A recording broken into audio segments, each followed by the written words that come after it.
Alrighty, everybody, welcome in. My name is Joe, and we're going to get to look at a game that I got to play here recently that was a lot of fun. Now, I have no real purpose for showing this game other than just it was fun and crazy and weird, and chess is about fun, so let's just go through it and see how it went. Now, my opponent has the white pieces here, and in this particular game, my opponent is rated significantly higher than I am, by about 100 ELO points. I'm rated 1581 as of the time of this game, and my opponent was 1671. I'm at the highest I've ever been as far as ELO goes, and so I'm playing opponents that are a lot higher than I faced before. So keep that in mind as we play this.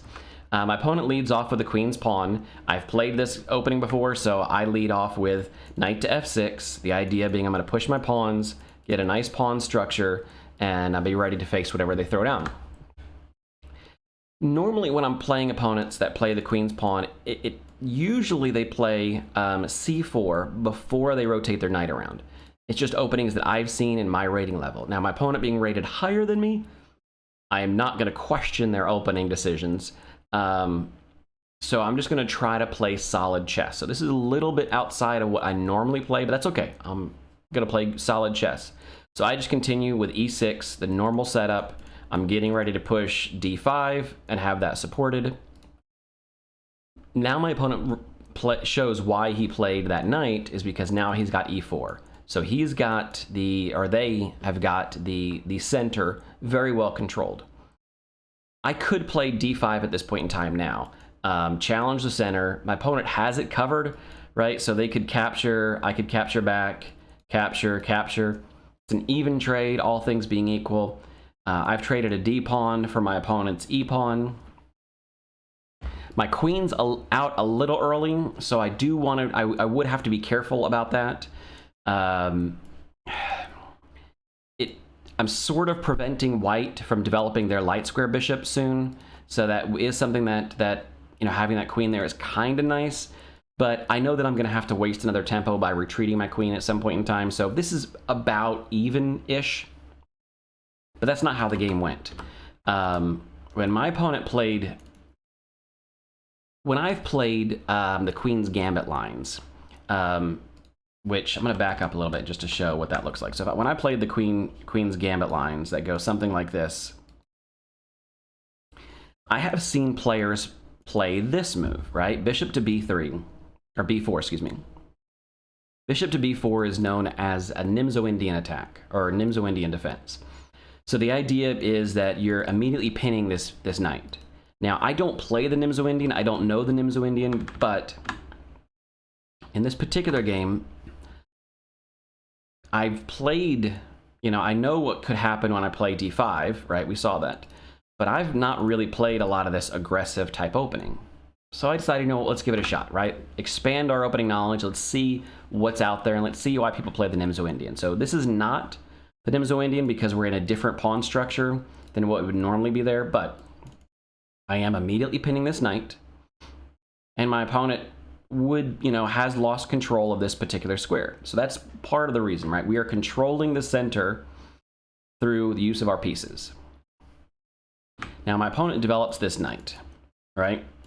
Defending, preparing for a trade here, right? If I were to trade now, my opponent gets their knight back there defending the pawn. But it does leave this pawn exposed. Now the question is this pawn free to take? I don't know. I don't play the Nimzo-Indian, so I don't know what to do.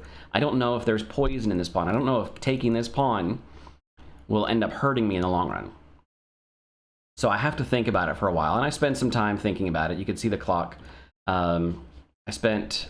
Oh, no, I didn't. Look at that. I was going to say I spent some time, but no, not on this position. I decided to go ahead and grab. Back here, this is where I spent time trying to decide if this was a good move. And if so, could I grab this pawn? So I spent, before I even moved this bishop, I spent 20 seconds. 20 seconds on the third move of the game. So, that's a decent think time, right? Especially for openings that we know. Like, we know these openings, we should be able to rattle them off. But I spent some time thinking about it. And I said, you know what, if my opponent doesn't defend this pawn, I'm going to grab it. And so I grabbed it. The other reason I did this When you play the Queen's Gambit lines, you will also see this can happen, right? We'll see when you end up in situations where this particular knight is insufficiently defended. And you have to basically put another defender here, or you end up opening lines, right? Capture, capture, capture with check, and you end up opening lines to your rook. I've had this happen against me in games. You don't want that to happen. So this is another aggressive move. There's nothing attacking this square yet, and now I have 2 attackers in this knight. Now, if you look, my opponent has 2 defenders in the knight. So the knight's sufficiently defended, but there still is a pin, and it's a little uncomfortable for my opponent, so my opponent made the correct move. Realistically, if they don't, like, all right, what could happen here, right? Let's say they make another move. I grab, he grabs, I grab with check, my opponent grabs back.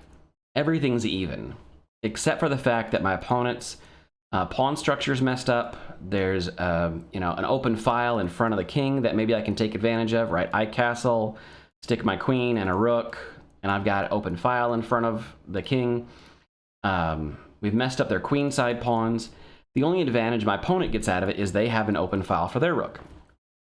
So, you know, what are you up for? But like, that's one possibility, and that was going through my mind. So my opponent did what I do in these situations, is I go ahead and develop my bishop. Now in this case, it does mean voluntarily giving up your bishop, because as we know, the experts tell us that in an endgame, especially an open endgame where play is going to happen, you know, all across the board, the bishops can be more powerful than a knight, right? In a closed position early on in the game, knights are extremely powerful. As the game goes on and the board opens up, knights really start to come into their own. And so I took this opportunity to go ahead and grab the bishop. So I've eliminated one of the bishops. My opponent captures back. Again, we're even in material, but I've eliminated one of the bishops.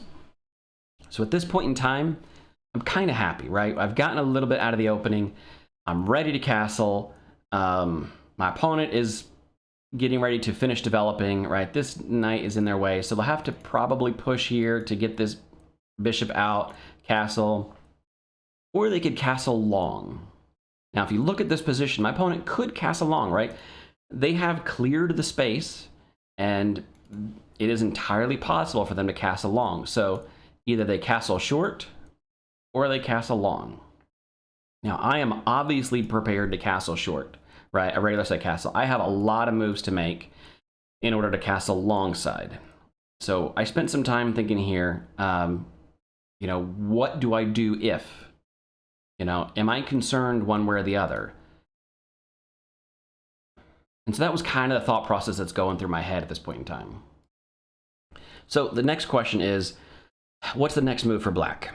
Now, in the past, I have said I like to hold off on castling just in case my opponent were to open up, right?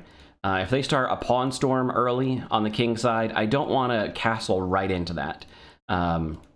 I have a lot to accomplish before I can castle queen side, but I could, if I needed to, I could start to get things developed to where I could castle queen side, you know. But I've said it in the past, I like to pause for one move, maybe 2 moves at most, just to see if I can castle or not. My opponent still needs to castle as well, right, one way or the other. But if he starts pushing a pawn storm, or if he starts looking to open up this outside file, I'm not comfortable castling into that. I'm not a good enough player to stop that. So I like to wait. At this point in time, I decided, well, the best thing I could do is develop with tempo. So I'm defending my bishop. It was an undefended piece, so it's always better, even though there's really no chance of it being attacked right now, right? If my opponent moves this knight, right, they're going to drop a queen. So even though there's no chance of that, I don't care. The best thing you can always do is to defend your stuff. If I've got a piece that's sitting out there doing nothing, get it defended and make sure that you don't have anything hanging. I decided to go about it this way is because I can develop instead of just retreating it, right? Retreating it takes a tempo, whereas this defends and develops at the same time. Now my opponent castled queenside. And you notice we've kind of been moving through, like if you look at the timestamps, we've kind of been moving through, you know, a few seconds here and there to think about a couple of things, but nothing really crazy. So in the back of my mind, I've been thinking, What do I do if my opponent goes queenside? I already have pieces on the queen side of the board. I already have opportunities to start messing up my opponent's queen side of the board. So in the back of my mind, I'm kind of thinking, all right, if we're playing an aggressive style like I've been playing, maybe we just keep that pressure up.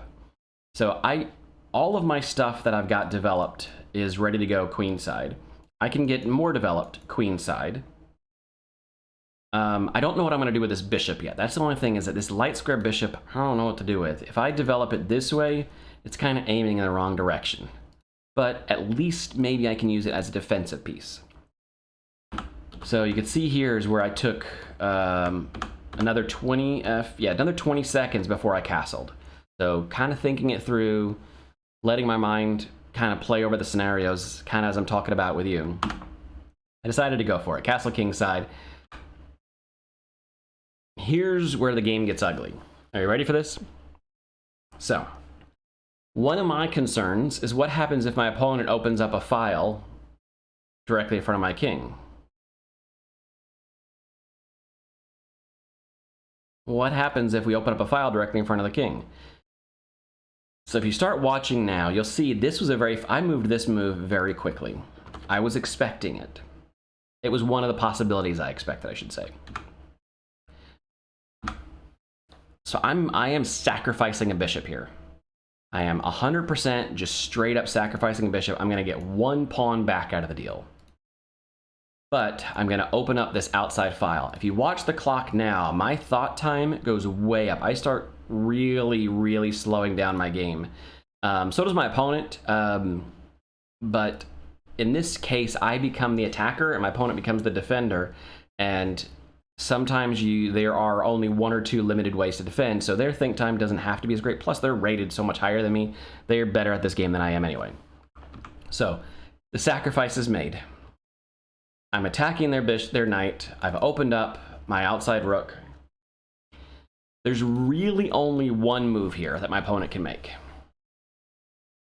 Anything else, realistically, causes more problems than it's worth.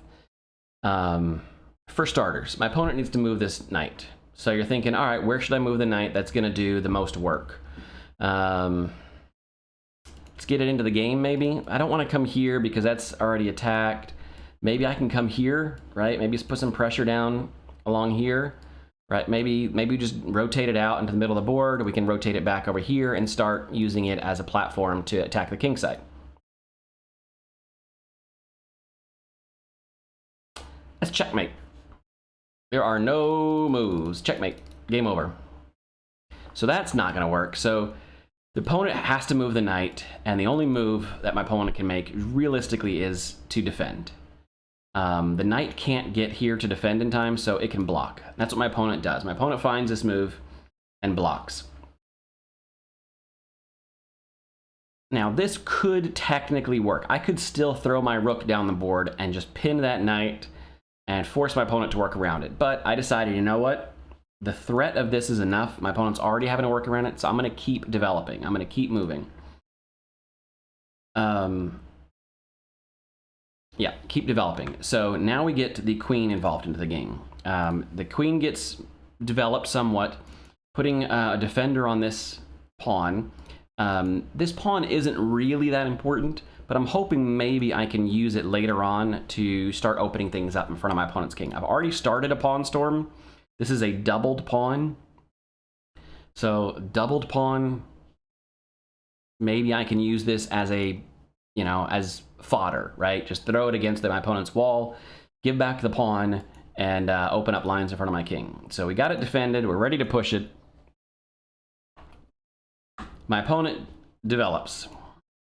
Now my opponent is, pawn is still defended. That's fine. My opponent's developing. I need to get my bishop out. That's really the only piece that doesn't have a purpose yet. I said I was struggling to figure out what to do with it. I've debated on either playing d6 or d5. I don't really know what the best course of action is here. Both of them seem viable, but I decided to go d5. Just shut this pawn. You know, I can attack it later if I need to. I can always come around and attack it. And that's probably what I should have done. Is this queen probably should have ended up on f6 instead of e7. You know, put a double attacker here. But I decided to go ahead and develop, starting to get my light square bishop out. I'm not happy with this next series of events, but it is what it is. So my opponent, again, continues developing. You notice their pieces are starting to eye my king side. There is an open file here that my opponent's rook is going to get involved in, and there are pawns ready to storm. So we now have a serious battle on our hands. So I push a pawn. This is another sacrifice. I really am just sacrificing a pawn because my opponent can take it. This rook is going to get involved here at some point in time.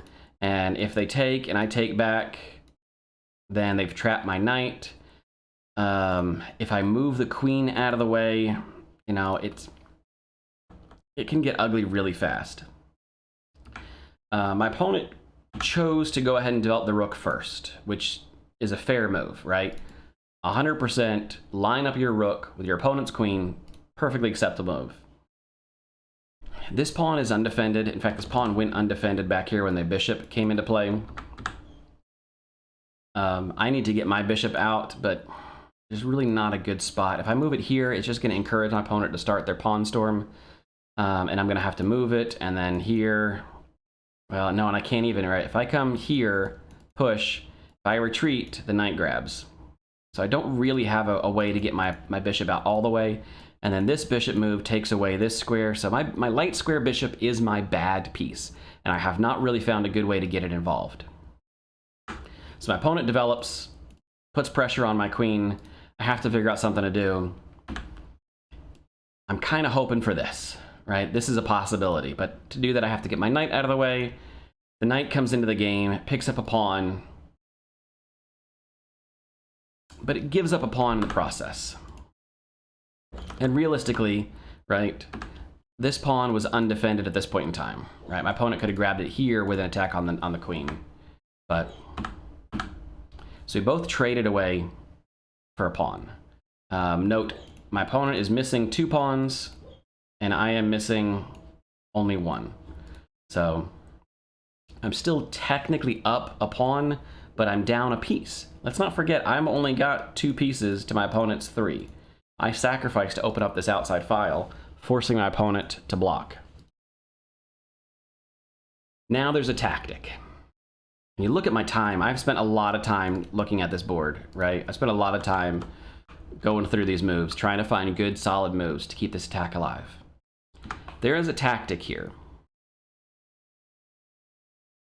Knight forks destroy me. I am so bad with knight forks, I lose to them all the time. There is a knight fork here. A royal fork, and I would love to execute a knight fork. So this is one of the things I started looking at. What happens if I grab? Now, this pawn is free to take, but it does open up this line, so what happens if I jump into the game? My queen is now here, my rook is here. There is a lot of danger, danger, danger in this position. I would love to get my other rook into the game, you know, put pressure here somehow. My light square bishop's still not doing anything. If I can get it into the involved in the game somehow, maybe we've got something, but no. But realistically, this attack fizzles out because my opponent just has too many things they can block with. Right? They can put the bishop here, it's defended. Can block with the queen, either one of those places, it's defended. Can even rotate the knight back, and it's defended. So this attack would fizzle out. One of the other things that we learn when we're studying chess is if a plan doesn't work, try swapping the move order. So let's go back. So we started with the fork, that didn't work. And then we followed up with the queen into check. Well, what if we do the queen move first? Now this fork works because this pawn is pinned. This knight gets here, that's a big fork. That's a big fork. It's even bigger than that. So this is what I played in game. Is I played queen to c5, pinning this pawn, looking for this mega fork, royal fork. My opponent saw that there is 2 attackers on this particular pawn, so my opponent grabbed a pawn, didn't see the fork. The problem is this fork, it's not a fork. It's a smothered mate, because it's right, nothing can take the knight. The king cannot go anywhere. Because this rook had opened up a line of attack, because this knight had to drop back, this king couldn't go anywhere. And we just checkmated in 15 moves. A player rated 100 points higher than me. Oops. Player rated 100 points higher than me. So, a somewhat of a Nimzo-Indian defense against the opening that my opponent's playing. I don't know the opening my opponent's playing. We get aggressive, we steal a pawn. We're able to trade off an opponent's bishop. We prepare for whatever our opponent's going to throw at us. They throw it at us. We open up lines. And again, this is checkmate, so you have to defend against it. If you move the queen... let's see, if you move the queen out of the way, that's all you can do. Oh, I guess you can move this. Yeah, because this isn't, the only reason this is checkmate is because the king is stuck. So if you move the pawn or if you move the queen, you lose the knight. And so that sacrifice where I gave up a bishop just becomes a trade. A trade with an open file. So it's either defend, give up the knight, or yeah, it's either defend or give up the knight. And my opponent chose to defend and have unfortunately smothered themselves in the process. We're able to continue the attack. We're able to find what we're looking for, but we're also able to determine that there's more at stake here than just a simple fork, right? And it's not even a simple fork, right? There's more at stake here, and we evaluated the game. We were able to see and try things out, and sure enough, a smothered mate. That's just fun. I mean, that's just fun. Even if I was on the receiving end of this, that would be fun. Now, if I were on the receiving end of someone rated much lower than me, maybe not so fun, but you have to give it up. This was a fun game to play. I applaud my opponent for helping make this a lot of fun. They said some nice things in chat after the game. It was just fun. It was all around just a fun game. So anyway, guys, I hope you enjoy it. 15 move checkmate, smothered mate because of a sacrificed bishop. And what we thought was a royal fork turned out to be a winning checkmate. So, all right, guys, thanks so much for watching. I appreciate you very much. Y'all have a great day. Bye.